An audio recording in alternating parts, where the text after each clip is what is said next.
welcome to Michael and Ivanka's Grand Podcast, a podcast in which two friends talk about subjects that affect our lives in a grand way. We're just a couple of hacks trying to sort of like crudely bring it under some sort of self-consciously grand umbrella every week. My name's Michael Forrest. And I'm Ivanka Magic. And this week we're going to be talking about... Truth. Would you Adam and Eve it? Facts versus truth. Is it a versus?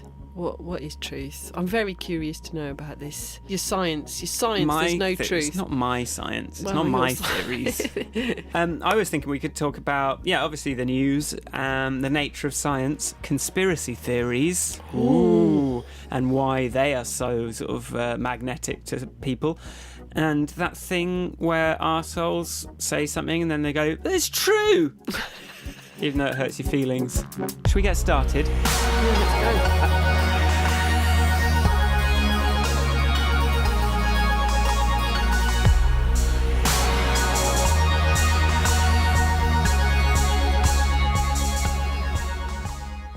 go. We're also, as an aside, for the first time this week, episode 20. Is it episode 20? Yeah, we are in a room together for the first time. We're in Hammersmith. I've made it up to London. She's made it up to London. And we're in Michael's studio. If she seems quiet, it's because she's intimidated by the rock and roll surroundings, I'm sure, and clutter, aliens. I am very intimidated. It's very unusual. Normally, Michael and I talk to each other via the power of the internet. So this is different. And we're still sort of having to look past pop shields at each other. So it's not sort of like unencumbered eye contact, which would just be horribly uncomfortable anyway. So it's good that we've got these barriers. It is. In fact, so we can only make eye contact with one eye. Yeah, which is fine. That's enough. So whenever I sort of get onto the subject of truth, I think I'm in a habit of talking about truth in relation to science as being something inaccessible. Which is more about whether or not you can make generalizations and whether you can find underlying rules that you know are true, than whether or not you can infer that something is a fact from, it's obviously... So a lot of this is like, okay, well, that's obviously true, because how could it not be true that you just said these words to me? How could it not be true? The fact is that most of the time we mishear, because we're not really listening. Or our brains have the ability to both absorb more words and see more things. Absorb more data than we actually process. So when you look around a room, your brain sort of filters out how much you see. So even in the presence of each other, you might not notice the same things about a room that you're in. For example. And it's we see what we're looking for. So we're sort of like, we're programmed to look for certain things. We're programmed to, with like the basis of how to learn language and kind of roughly how language works. So that kind of helps us. Because if we just blankly perceived the full spectrum of what we're exposed to in our environment, it's just too much.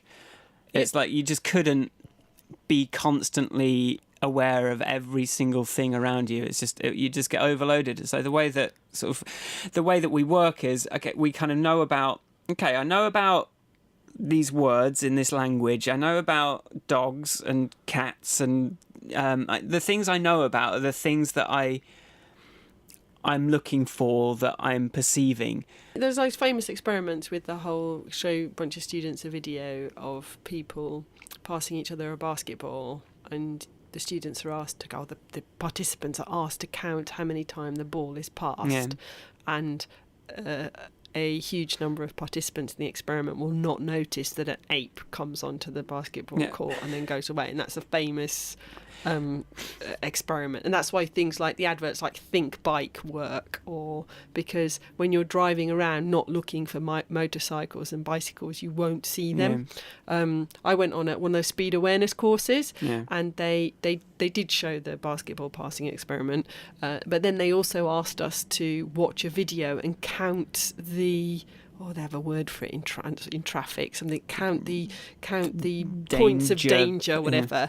And as a person who's both a driver who went over the speed limit. Oh dear. And a cyclist, and has spent many miles sitting on the back of a motorcycle and walks everywhere. I counted 16 potential hazards, that's the word, whereas one of the women in the room only counted 2. So it just depends on what you're used to looking out for, especially if you cycle around London.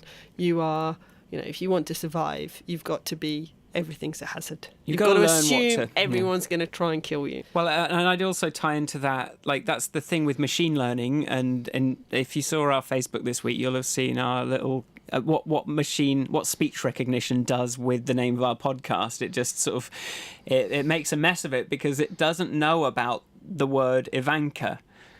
And then it's sort of like it kind of gets it. So the way machine intelligence works is in that sort of pattern word recognition way is quite similar to how people work. It's like you have to tell it all about all the words in advance and train it for all the different ways that word might be said, and then it is able to sort of listen to some audio and kind of pick out the words. But if it doesn't know about a word, then it has no way of looking for it, and then it just comes up with a sort of like a bit of a mishmash of nonsense, which can make it seem stupid.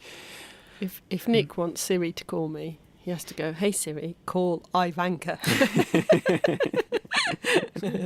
I've once had a big discussion with Siri about how to pronounce my name, but it finishes with, "If you say so, Ivanka."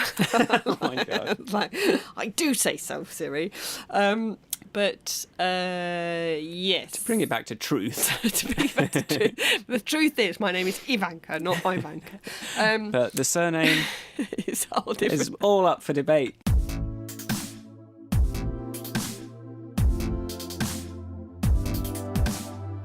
So, yeah, the thing... Well, I'll explain this induction thing, which is the problem that, I kind of went into science. I studied physics just under the assumption that this was, I'd find out what's the truth is at the core of it, and learnt that... So the example they give is if you want to say that all swans are white, that's your scientific theory about swans. You can keep looking at swans for 100 years, but if one day you see a black swan, your theory is broken. And you don't know, even if you've seen a trillion white swans, you can never know that the next swan you see will not be black. So it just means that you can't prove your theory. And so science largely you have to think of in terms of, this is our latest understanding of the universe, and this current theory that we have explains more facts than the previous one did. And in science, that's like Einstein's relativity versus Newtonian physics, where Newtonian physics works up to certain sort of speeds and distances, but then it starts to go askew. And in fact, Einstein's stuff, you have to take into account that the universe bends when energy the universe would rather bend space than let you go faster than the speed of light. And this is something, it was a crazy idea at the time, and it's why it was so, when it was kind of shown in unexpected experiments to be true, to kind of prove facts that you wouldn't expect. Like, you can see this star behind the sun because its light's being bent around the sun in a prediction that you could only make if you had this theory. And it all seems like, oh, well, I mean, that's not used for very much. But then you can't, geolocation doesn't work on phones without Einsteinian physics. It wouldn't work with Newtonian physics with our older understanding of science. So even though it's a bit more complicated, it's truer. And then the problem in physics is, like, there's a few just inconsistencies with things that can be explained with one theory are in conflict with what another theory tells us.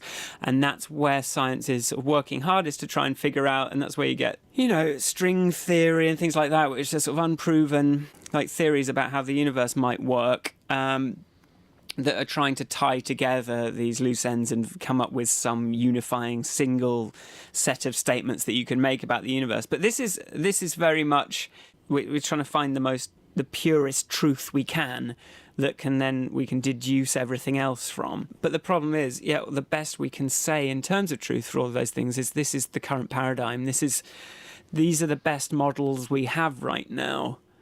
But someone could come up with an idea tomorrow that is completely different, but somehow ties together all of these things that are currently contradicting each other. So the way that's all interesting, and I like to listen to Infinite Monkey Cage, for example, as another podcast for us to be the sister podcast of, or the brother podcast, is a companion podcast, is, you know, something I like to listen to and I like to think about, but it doesn't really affect how I might vote. Like it's sort of I think for me, one of the things, this truth business, you know, there's facts and truth. I am, as a person, I am comfortable with saying that what I know today might not agree with myself tomorrow when I learn something new. Yeah. And for me, that's the more important factor around this, is not whether truth has been, you know, what is true has been defined enough. For me, it's more about my openness to the idea that what I think is true may not be, and that's okay. I don't mind. Yeah. I'm okay with that. Yeah, and actually, like, there's all different kinds of scientists, some of whom are open to, like, a new idea destroying all of the, you know, the theories that they've kind of invested their lives in, and some are less sort of ready to do that. And there's a lot of politics in science, as you know, as well as anywhere else. Yeah. But in terms of voting, I think what we're seeing now is a lot of, I mean, we've always seen it. It's just the fact that you can't prove a theory or like that God exists or doesn't, like, leaves people open to exploitation. I kind of want to tie it into conspiracy theories, but I've never really tried to explain this. Tried to, like, I've got this. There's a video on Facebook going around this week of Alex Jones and a lot of people claiming that the victims and people talking about these mass shootings in America afterwards are actors, and they're paid. And if you look in the background, you can see someone practicing their lines. And so what they're looking for, they've got this theory that they're actors. So now the facts that they're looking for are kind of very skewed towards, and what they're taking as proof aren't the same sorts of, they're not like this, the hierarchy of information is all wrong, because now they're looking in the background and in every detail for information that supports their crank theory. And you can kind of find it because there's so much data coming in, even in a photograph. There's so much information there that if you're mentally ill, like, you can sort of prove anything if you're prepared to invent enough of a conspiracy around it. But it doesn't necessarily even have to be. They may well be rehearsing their lines. I mean, if I was about to go on TV to talk about something as important as gun control in a high school, and I was 17 years old, I might want to practice what I was going to say. Doesn't mean you're an actor, doesn't mean and it didn't happen. But yeah, that's the thing, and they will kind of stop short of actually really critically examining it. They'll kind of look. They'll be like, "Oh, there's a thing. We're not going to think about it anymore." There's, you know, if your kind of facts are fragile. Oh, but this is quite tricky. So I once worked with somebody who was a Jehovah's Witness and a developer, which I found slightly incongruous. And he, I remember this was in probably the year 2099, so before the dot-com bubble burst, that old bubble. And I remember I was outside having a cigarette, because that's what I used to do in them days. Before I was working, that was before I was still at university. I'm very Sorry. old. Cut that out. I'll cut that out. You can leave that in. So, and I was outside, and up comes this fella, and he looked really upset. I was like, well, what's the matter? What's happened? And he said, well, I've just been looking all over the internet and for proof that God exists. So, and because my religion says that all the proof of all the dinosaurs can fit on one table, and it's all made, you know, it's like I can't, you know, it's just, it was always dinosaurs versus God, and it's my dad's favourite subject. But I'm sure, but I was like, but it's, you know, your belief in God has nothing to do with proof. It's about faith. You know, you can hold on to your faith. You can enjoy your faith. You don't have to look for proof. Why are you being a doubting Thomas? Yeah, what's the matter with you? Relax, man. You can believe in God. I said, remember as well, nobody can disprove the existence of God. So off your trot, because I wasn't about to destroy you. So he was, oh, thanks, I feel better now. But there is this kind of, it's quite a hard thing to allow your theories to be questioned. Yeah. I think that's quite difficult. And I think that because to admit that you didn't know, or that you were wrong, or that you made it up, or is quite hard. And it's attached to your ego, and it's attached to your sense of self. Yeah. And that's quite a hard thing for most of us to do, I would argue. Definitely. You know. And the difference between good science and a conspiracy theory or a religion is good science says, here is what I think, but I'm open to, like, you try this, you try it. I'm absolutely, if you refute my theory, then right, you know, I can't really argue with the evidence, with the facts. Whereas religion clings to those things like the idea of faith, which then make your belief bulletproof to any sort of facts, because you can just say, no, you just got to have faith. It's just a test of your faith. Oh, it's just like, you know, why is there so much in just, well, it's just, you know, God has a plan, you know. So, and especially when you start to anthropomorphize nature and say, well, it's just a guy that does random stuff, you know, that and on one level it's very easy to understand nature, and easier for us to understand nature in those terms than to understand that it's just like whatever it is, because that's our frame of reference. Is a dude that like gets angry sometimes is a lot easier to understand than there's like air pressure differences and thunderstorms happen, you know. But yeah, like if something needs to it needs to cling to those things that mean it's impenetrable to refutation, and that's what, you know, Hume's thing is, like, then they're the things you've got to watch out for. So whereas like a religion will say you've got to have faith, you've got to have faith, a conspiracy theory will just keep adding to the conspiracy, you know. Oh well, yeah, that, you know, even if confronted with an irrefutable fact that is not consistent with their theory, they would rather expand the conspiracy to more make it more sinister than just kind of go, oh yeah, okay.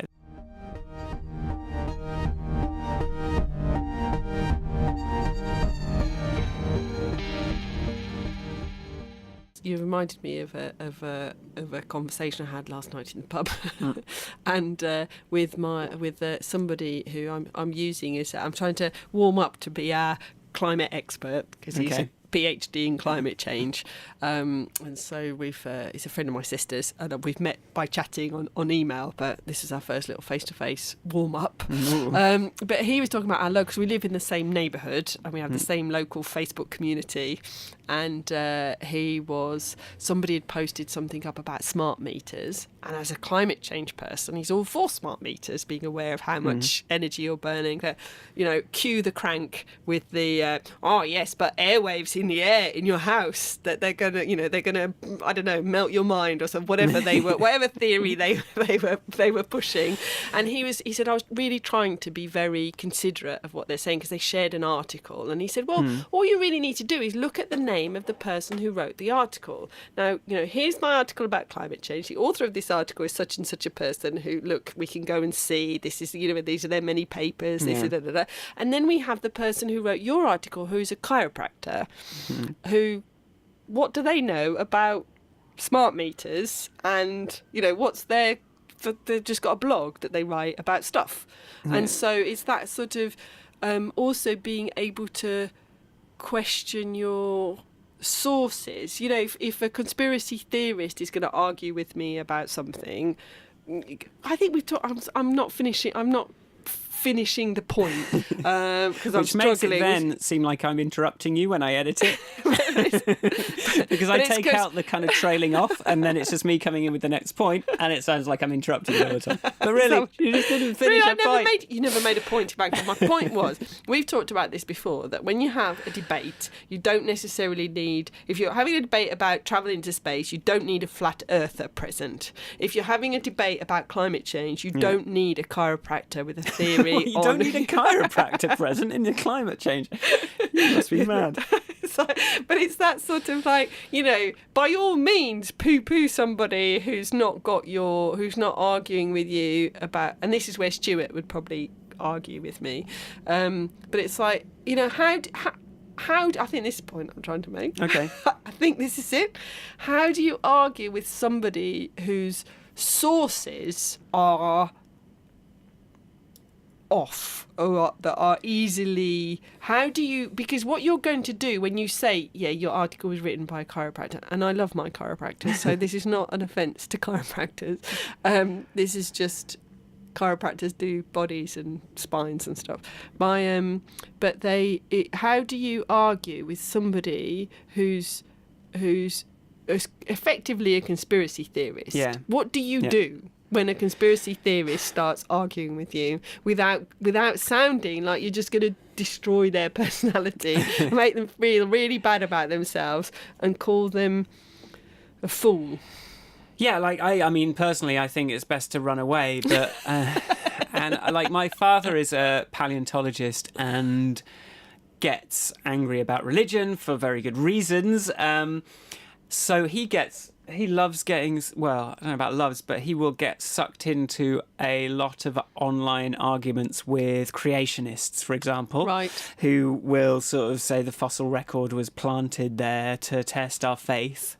That's the creationist line, more or less. The Earth is only 6,000 years old, and all the evidence that would appear to refute that, either, we just probably just don't understand it because we don't have the mental framework for actually looking at that information, which obviously, like science, you have to learn what you're looking at. Because if you're just confronted with a bit of rock with some, I don't know what that is until I've spent a long time learning that if it's like smooth, then it's a bone. I don't know, like it takes a lot of training to kind of learn to see certain sorts of facts. But I mean, that's kind of an aside. It's like you can't, we invented telescopes to see things that we couldn't otherwise see because it's all about knowing what you're looking for and inventing new ways of observing those things. So on the one level, they're just not interested in adopting, developing that apparatus for themselves so that they'd actually be able to just see clearly the breadth of information that like refutes their theory. So all they know about is just a couple of like anecdotal things that they've seen from a distance. And yeah, on the other end, it's just this conspiracy theory thing where you can just, well, if it's one thing having a conspiracy theory about a government that's all powerful, but imagining if your conspiracy theory was a magical man that can make anything he wants just happen and change it again and change it again. So you could sort of refute, well, maybe the laws of physics changed 600 years ago. We don't know. Yeah. Like you just can't argue with that because you're just gonna you just either like lose a lot of sleep. I don't know if my dad's ever persuaded anyone the dinosaurs are real, and he'll always be like, "I've got it," I've got it. Like, and he's got, what kind of God would allow so much suffering? I'm being mean. Would allow suffering in the world? But when you get like a thing like that seems to you to absolutely disprove someone else's theory, and then that sinking disappointment that you get when you present it to someone and then a couple of minutes later it's already been sort of like subsumed into their theory, and you're kind of like, it's just not good for your brain arguing with that kind of, and it's mental illness at a certain point, and what can you do then? But we've talked about this very thing. So the very thing that protects our happiness, that sort of ability to repurpose something to suit our, to the post-rationalising, this really horrible thing happened to me, but it made me a better person, therefore it's fine, thing that the human brain does is exactly the thing that protects those people with their faith theories. So it's sort of a human trait that everybody needs, but and they're using it wrong. But in the case of my colleague, I really didn't want to help him destroy his faith. I was just like, mate, just relax, it's okay. Just have some faith, have a deep breath, off you go. If your faith depends on proof on the internet, I think we've got some troubles here. And I've never been one to I don't want to deny people the need to have faith and go to church and do all those things. But I think that, and that the only place, the junction at which I struggle with those kind of things is when it comes to creationism and things like that, where it's like, oh, come on.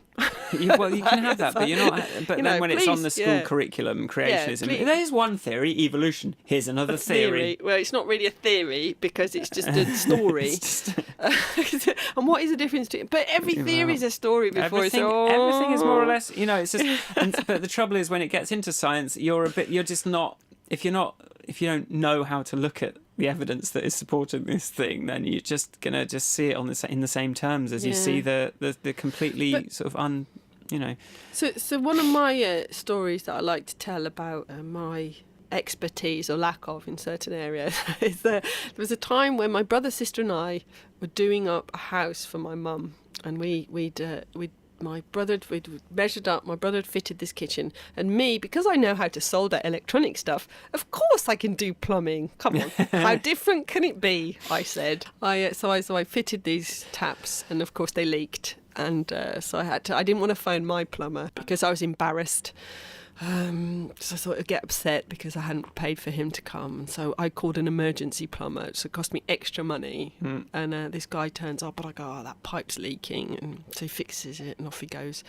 And then when he's gone, I'm like, "There's a second leak," and so I phoned him back, and he's like, "Well, that's going to cost you another call-out charge." I was like, "Well, couldn't you see there was another leak?" He said, "But you only pointed at that one leak." I was like, "I'm the idiot that created the holes. Why would you listen to anything that I have to say?" I was like, I obviously know nothing about this.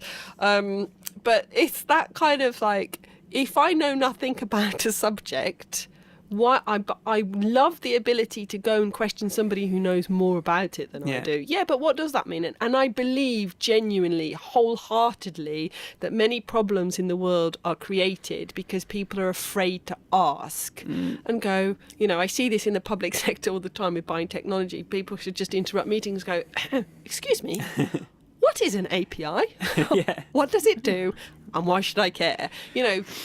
I think more people should be going, "Excuse me, why do I need to do that? What is it about?" You have to be confident. You have to be like, I do that, but like it takes a lot. You have to because you have to admit that you don't know, and that's hard and horrible. But and you have to be the idea that maybe the other person didn't explain that fact, like maybe they just missed it, which is perfectly likely as well. So and you can So it's that sort of, understanding, if I don't understand something, doesn't mean I need to make up a theory of my own. It's like, I don't really understand evolution to the same degree that somebody who studied biology or evolution. Geology. I did it in school. I've got a vague, the sort of a narrative around evolution in my head, but I'm no expert. So, but even if I don't understand it fully, it doesn't mean that I need to make up my own version of it.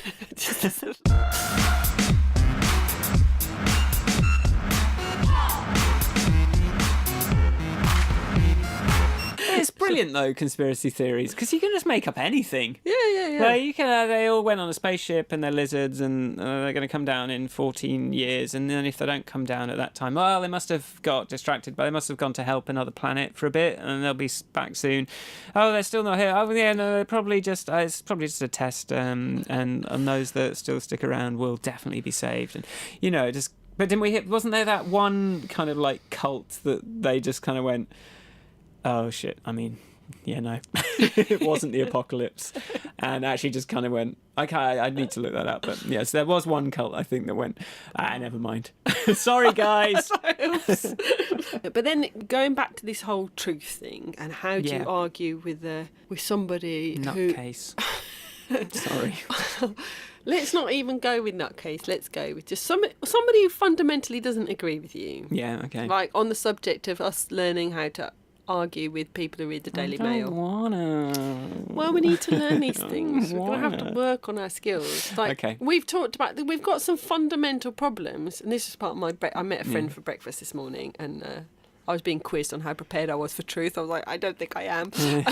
But we talked about, last week in the Cambridge Analytica one, we talked about the absence of shared reality. Yeah. If you've got less and less shared reality with people, how do you find the one or two pieces of common ground, never mind truth, by which to go, yes, right, we're both human.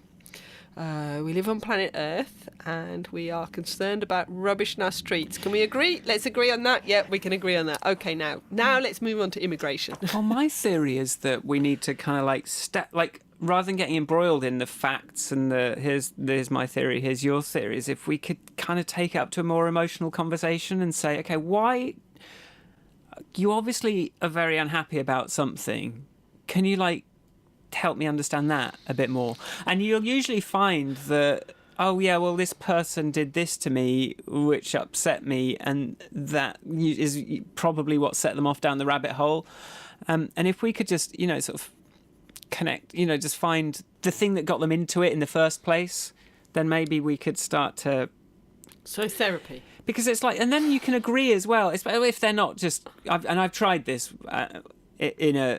in a losing situation, but I think if they're not actually mentally ill, if you can at least go, okay, can we agree that we're both people and that we're both on some level pretty frustrated and upset with the way things are going, and we may have completely different grounds for this, but what do we actually want out of all this? Because it's too easy to get fixated on facts and theories about it's immigrations that are causing the problem. Yeah. It's this that's causing the problem. It's this, because you're just desperate for an explanation.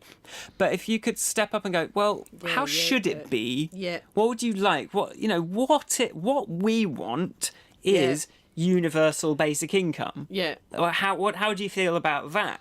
Yeah. Most people would probably say, yeah, I mean, that'd be awesome. And we'd say, well, this is what we want to get to. But if we're always arguing over, your theories about who's to blame for what, then we're never going to kind of come together and actually realise that I mean, I think you're completely right in this, because I think that's what I was talking about this morning. It's like, if you can't agree on where you're trying to get to, so that whole let's agree, do we all want free healthcare? That is there's going to be no money left anymore, and then it's never going to work. So. But you sort of agree on what you're trying to achieve. Because I've had this even in meetings where somebody comes in and goes, I think we should buy a new computer system. Yeah. You're like, well, what's wrong with what are you trying to check? What's the result we're looking for? Let's agree on the result, and then we'll work back from that and work out if the computer system we have actually needs replacing, or do we need to just change the way we're using it. And I think that's the same thing in all of this. That's where your argument for emotion is stronger than an argument about truth and facts. And I would have previously always gone truth and facts must win over emotion. But actually, if you can create that sort of where are we sailing to picture, then you can probably work through the nitty gritty.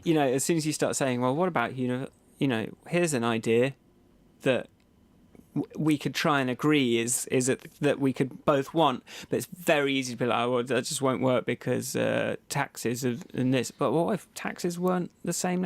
It's hard work if someone's kind of can't let go of just as a thought experiment, just try and let go of reality for a little bit, because I'm sure we can figure it out. I'm confident you can figure stuff out. Have you ever come across those Edward de Bono hats? No. So you have your blue hat and your green hat and your black hat and white hat, whatever. There's I've one heard hat. People saying it all the time. I didn't realise it was a thing. It's a book by a man called Edward de Bono. Okay. And when you've got your black hat on, you can be really, really critical. And when you've got your blue hat on, you have to be all about. I can't remember I know black is critical, but that's about the limit. So you can say to everybody, right, okay, let's put our black hats on for a moment. Let's shoot it down in every way we know how. Now we're taking off our black hats and we're putting on our rose-tinted glasses. What do we... And it's useful in a workshop environment. But I'm not sure... It's a bit trickier to get people to do it in a pub. Because some people's personality as well, some people take on the role in life of being the person that shoots down everybody's ideas. It's like, my job in this circle of friends is to be the naysayer. And that's very tiring as well. But it's never a happy person. No.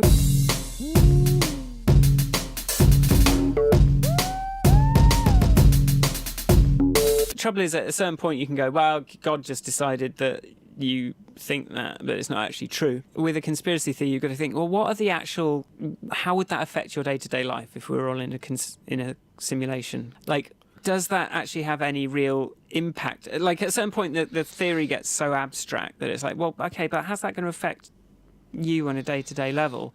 Well, it's going to just make me generally angry about how fucked up everything is. So one of the things that I am going back to, things Ivanka discussed with her father. I was like, he used to do this, sitting around and do that. So what if we are an experiment? Yeah. So this whole simulation theory. And I know there's an episode of Infinite Monkey Cage that does this. Are we a simulation? Are we living in a simulation? But I've not actually listened to it, which is a bit slack of me. I keep seeing it and go, I must listen to that. But anyway, so we had this whole conversation with my dad. What would that mean? So what if somebody's just doing a test to see what a world might look like? And I think there's something about... So on the one level, I'm okay with living in a sort of a conspiracy. There's lizards in charge or a simulation or whatever it is, as long as I just need the illusion of control. To be honest, it's just like everybody else. But it's not true. It's not true control, and like people can get very angry about. Yeah. I told you when I went to see Robert Lewis at one point. Robert Lewis is our shared therapist. Ivanka introduced me to a therapist once. Well, she described what he'd said to her, and I was like, I want a therapist like that. So I started seeing him. But I went to see him, and I was like, I'm really angry. I just feel so angry. And he went, good. And I was like, oh my God. Why is this okay? And then, that was quite a good feed into sort of the rest. He said, that's why you've survived. In the olden days, somebody would have been stealing food from you. And if you got angry, you'd have chased after them and got your food back. And if you hadn't got angry, you'd have died. And I was like, okay, good. All right, then. Anger is good. I had to sort of like, I spent a long time trying to reduce my anger about things, and it was a good day when I realised, actually, sometimes it's okay. The right response. Yeah. So I don't have to completely expunge it from my existence, but you don't get so angry about stupid stuff. I'm sure, you don't have to turn into the Dalai Lama. No, and who wants to be? Do you think he gets angry sometimes? I think he does. He's funny to me because I always see him talking to someone like Michael Palin and kind of seeming like a bit of a fanboy, like a Monty Python fanboy. And like, I always think he always looks really excited to be on the telly. Yeah, but I think that's because he's happy. Yeah, maybe. It's like, this is great. We're doing this now. Brilliant. And this, wow. Yay, it's a nice, great. And I think that, that's I think the thing that's tricky at the moment, and you see lots of references when people are talking about, what's happening in the world, in the government and stuff, and they talk about, the 1984 book, and they talk about Brave New World, and but at least in Brave New World, everybody was drugged. It's like, we're drugged. Contrails coming out of planes. That mist you see, that's chemicals to control us. Didn't you know that? No, yeah, that's true. Well, you can't refute it. Soma's a bit more. It certainly sounded in the book like it was a bit more fun. Okay. It's like, here's your dose. Now just be smiley. This is your role. Here you go. Here's your dose. Do your thing. See you later. It'd make it easier in some ways, wouldn't it? Yeah, but if you're going to be completely manipulated, then I want the drugs.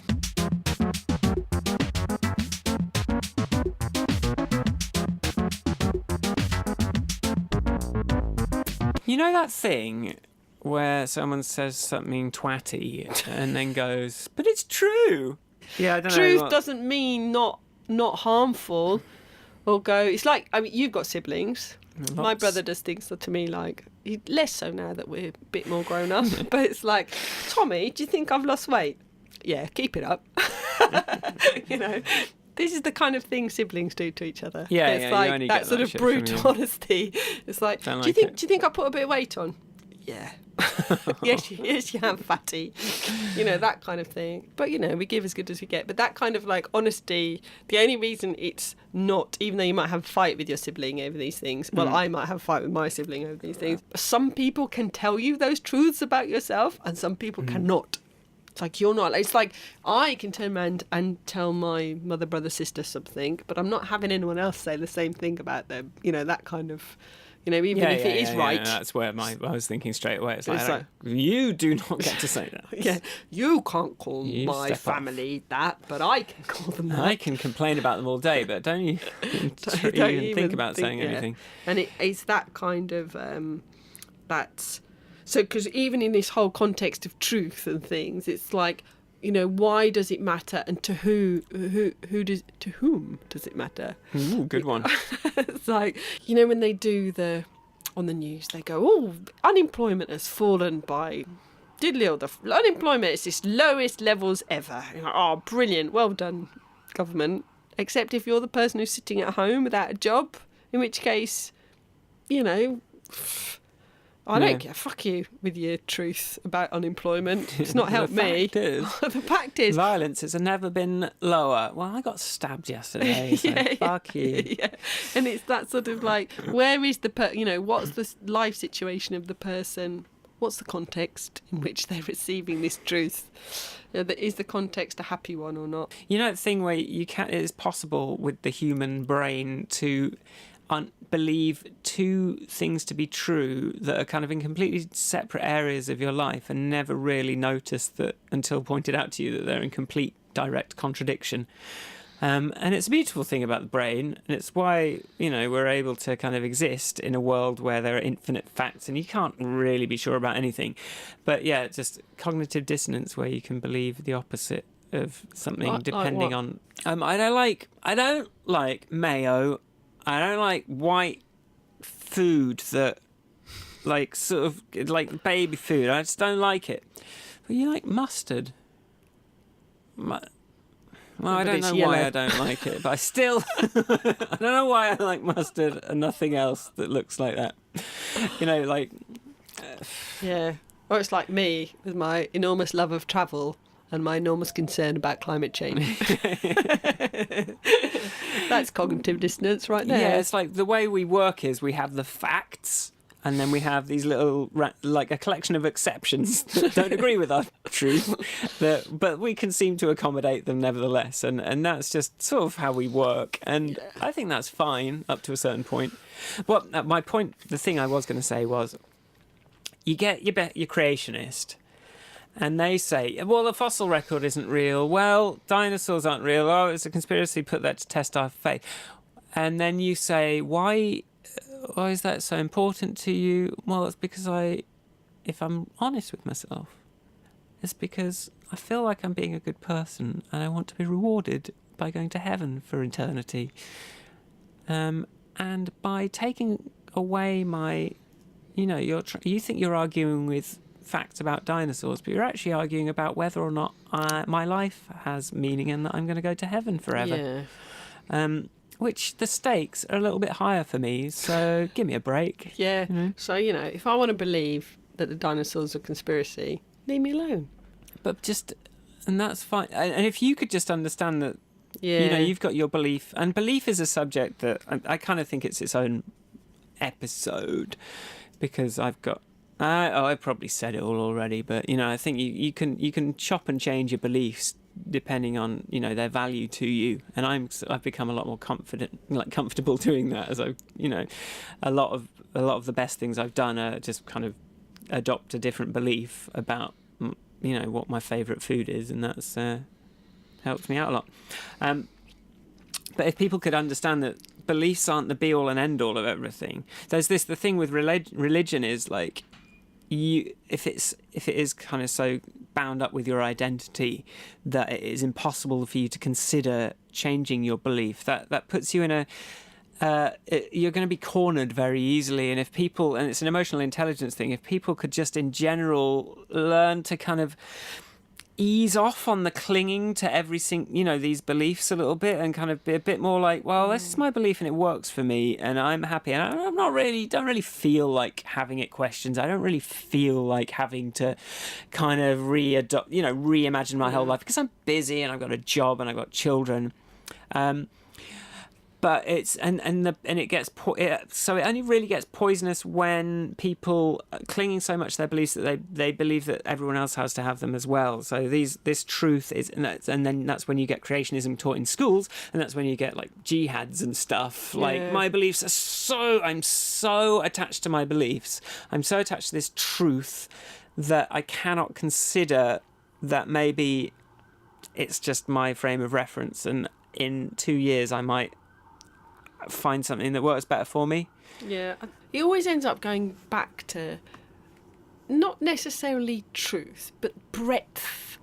It's not just about deep and narrow knowledge and truth. It's also about breadth of truth and thinking. So, for if your world is really small, or your knowledge is really narrow, then the dots you're joining up to make something make sense, or to make sense of something, are going to be inevitably quite narrow. And it's, so I'm not illustrating this, but I was talking, so if you're talking about, we've talked before about the fact that investing money in the welfare state is something that it's a belief of mine. It's belief. It's a value. It's a thing that I think should be done, is worth doing, and I can sort of have that rationale, that desire, belief, whatever it is, without because I'm unencumbered by any sort of godly stuff about people responsible for their own actions and being punished for stuff, and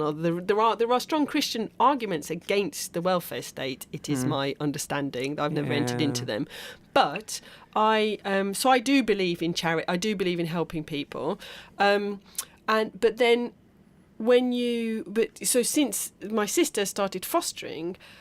And I believe that anyway, but now that she started fostering, I understand even my knowledge in the area of foster care and what cared for children go through has expanded enormously. So I care about it even more. Yeah. And it's that we can't, can everybody, it's all right for you to have beliefs if your beliefs aren't hurting me.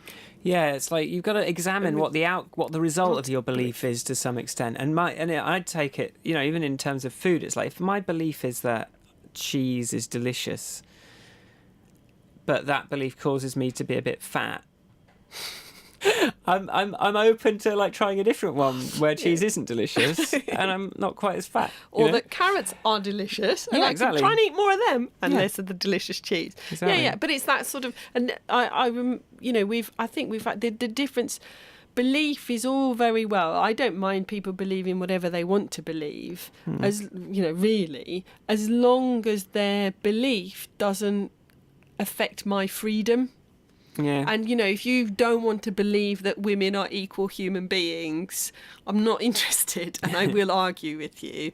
If you want to believe that people are different or have different rights, or based around, race, which is apparently an invented thing anyway, and all that, I will argue with you. But if you want to believe that if you're a good person, you'll go to heaven, please go for it. If that helps you get through your day, I'm not interested in taking that, because I've had that taken away from me and I know what it's like and I wouldn't wish it on anyone. So, and it's the same with alcohol. Like, I don't want to take anyone's cigarettes away from them because I know that they can have a bad time. Like, so you have to be ready and you have to be in a certain mindset. But just please don't smoke next to me and I have to smell it. Like, I have to kind of can't breathe and I have to leave because you're getting to do what you want.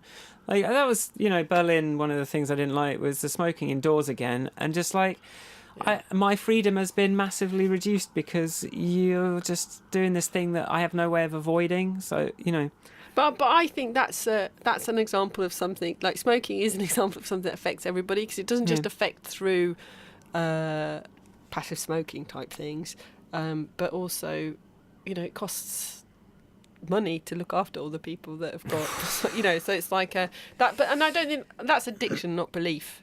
or is it? I mean, I de-addicted myself from cigarettes by changing my beliefs about what cigarettes were doing for me. So I think it is a lot of what keeps you smoking is that you believe that it's reducing your stress, or that you believe that it's giving you a really nice fag break at work. Yeah, and if you kind of remove those beliefs, then it's easy to not do it. I don't view everything as a belief in the same, but I can see why that's a good word. I think it works. But that's, I think ultimately that's my thing about truth or not truth, or fact or not fact. If it's more of a belief, is it a scale of belief to truth? I think it's like, maybe we don't know. Well, that's in my song, my first song on my album. I put in the line, maybe we don't need to understand. Like, maybe we can just. There's so much going on. Maybe we just don't need to actually understand, and we kind of I'll take this belief and this belief and this belief for now, and see how I get on with it. Yeah. And sort of stop being so fixated on whether or not I have the facts, the truth at my disposal, because it's kind of a losing battle. Yeah. And just let's just kind of choose some beliefs and just see how we get on, with the knowledge that if it doesn't work out, try something else. So I'm like, I want to try. Let's try universal basic income for a bit, and see if it works out. If it's like if some unexpected bad stuff happens, then let's try something else, But for now, I feel like this belief is something that we should try out and just kind of try it on for a bit. And if we could all kind of feel a bit more like that, rather than this is the belief I was raised with, and I will protect it by murdering people. Yeah. I think that's the bit where. I think for me there is that definitely that sort of like the defending your belief no matter what. And that sort of loyalty to a belief in spite of or without openness to it. So there's that. There's whether your belief encumbers my freedom, not interested. But then, and there's maybe a third stream for me around the fact that, okay, I will use Brexit. So if you believe Brexit is good for the country and I believe it's not, when we have a conversation about it, if I say... in the negotiation, they are 27 and we are 1. How where's that that is a statement of some sort of fact in my view. Where is that they are 500 million, we are 60? Or if I say that if I look at the trade agreements that Norway has or Canada has, they are not necessarily as favourable as open borders and immigration and trade. And just because you have a trade agreement, these are not emotional. Like if I've agreed to be your friend, doesn't necessarily mean that I'm actually going to do anything with you. I know, but why are you telling me these facts unless you're trying to change my mind? Like, why are you choosing those facts to tell me? Like, I think it's fine to try and sort of be. I'm just talking. I'm just saying. I'm just pointing out that you put on. It's no one. Everyone's going to feel attacked difficult if it's on that subject. So I don't know what the. But anyway, well, those are my two then. My two. Yeah. My third one's a bit wishy-washy, but my two... Well, let's end on a wishy-washy.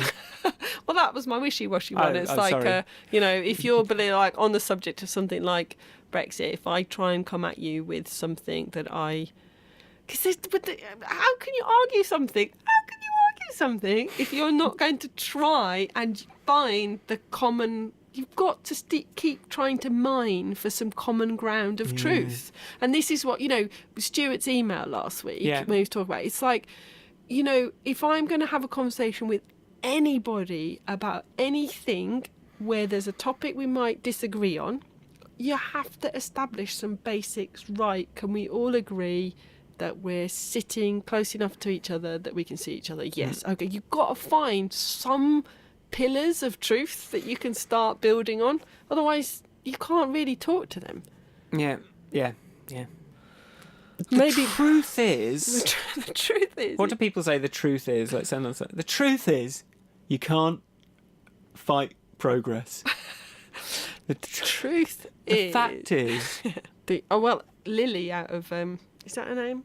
Out of Peter Rabbit, she always goes, and I know that for a fact. Owls eat mice, and I know that for a fact. Do you know what? Do you know what academics are getting away with? What? Saying, and this is demonstrably false. You're just that word has no value, and I love it when these academics use it as though that is somehow that gives you you're full of shit, mate. Thanks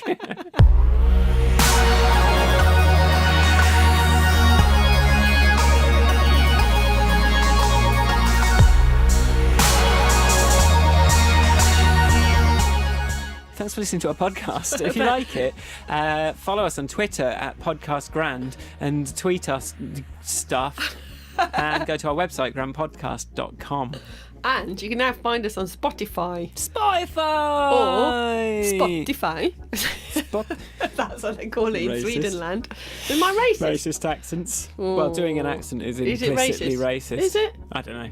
I I just thought it'd be funny to accuse you of... I've really, cast your mellow with that one. Anyway, you can listen to us on Spotify because we've now been accepted by the Yeah. Spotify gods. Hopefully, soon Siri will be able to recognise the name Ivanka as a famous... I mean, but there's already a famous Ivanka. Anyway, where can we find you? At Ivanka on Twitter. Yeah. And I'm otherwise Suck it up. found on the internet. Write us a review on places that you can write reviews, like iTunes is a good one, or Apple Podcasts, as they call themselves. Does Spotify do a review? Follow us on Spotify. Just follow do us stuff. and share it. Yeah, make it look like we're good. And also, you can find me as well. Not that no one probably cares. I'm an arsehole. Sorry, I mean musician. So I have a website called michaelforestmusic.com. Yeah, so no, but do give us some reviews, some good reviews, and just say no criticism. No, I don't know. Just say nice things. I keep Say missing things like, I love you and I love your work. It would be really good if you did this. I'm already on the defensive. Already on the defensive. Anyway, don't give us any criticism. Well, you can Send give to me the criticism. Well, if you're going to say something that's a bit critical, I need a lot of context, because otherwise I'm like, if someone says, let's just pick an example from thin air, that I interrupt Ivanka too much. Let's just imagine that someone might have said that. Now, my problem with that criticism in isolation is I don't know what episode you're up to, because I've been trying to get better at it, right? So that now has me second guessing 20-30 hours of conversations, and did you just if you're talking about last week's episode, then I need to obviously I've failed at something. But if you're talking about episode 1, yeah, we were pretty bad to start with. I think we've got better. I think we've got a lot better. And then it also if it's coming across like that, it might even be something like how I'm editing it that makes it seem more interrupted than it really is. And I don't know. But it's hard with any bug report. You kind of need to know how to reproduce it. You need enough information to be able to kind of correct it, because otherwise it's like I'm just a bad person, I guess, Which, you are then. Oh, shit. Well, if that's true, just say that. No, then. he's not. Michael, Ivanka is... I like Ivanka, but Michael is a bad person. 3 stars. All right, well, we'll see you soon. See you next week. Come again. If this week's episode was somehow, seemed better than usual, that might be because we're in the same room. Just don't get used to it. Because It's going back to Google Hangouts next week, so... Yeah. Bye. Do listen again. Yeah, do come back next week. Keep going on your binge if you're binging. And, yeah. Bye. Bye. Bye. Bye.